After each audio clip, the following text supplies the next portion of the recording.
Hey, fifth grade, for today's reading workshop lesson, we are focusing on text selection. And all that is taking a quote from your book and putting it into a question to ask your team or to train your team. And so it's not as simple as just opening it up, going, eeny, meeny, miny, mo. Okay, in what book will you find the following quote? She came at me like a small yellow-haired witch, eyes blazing. "Where have you been?" she shouted. "I've nearly gone to the police. Pony's in the field with a bridle on, and you're nowhere." You can't just do that. You can't just take any piece.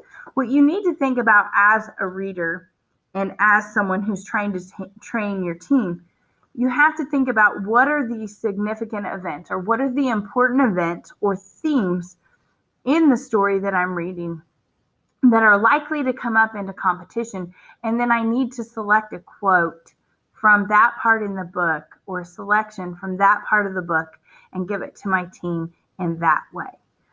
So focus on theme, focus on main ideas, focus on characters. Sometimes they say memorable things that end up being a lot like really important or having a lot of impact later on in the story. So try and focus on those things. Don't just pull random selections from the text. Also, don't get caught up in trying to punctuate these correctly. I am going to teach you how to punctuate dialogue and how to use direct quotes when you're answering something, but for this purpose, just start your question with, "In what book will you find?" And then you'll have your beginning quote or the following passage. "In what book will you find the following passage?" Then you'll have your beginning quotes. You'll put whatever it is from the book that you're wanting to use as your passage or your text selection. And then you'll put your end quotes with a question mark inside of that, of course. Just keep it simple, but again, make sure that whatever text selection you choose, whatever piece or quote that you choose to write a question about, make sure it's important.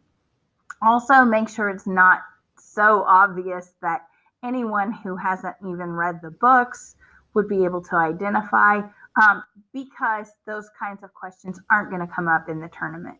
So let me know if you have any questions. Obviously, your next task is to read from your Battle of the Books book and to create a question in the text selection category for that book, and to make sure that you write that or type it actually on that Battle of the Books slide deck.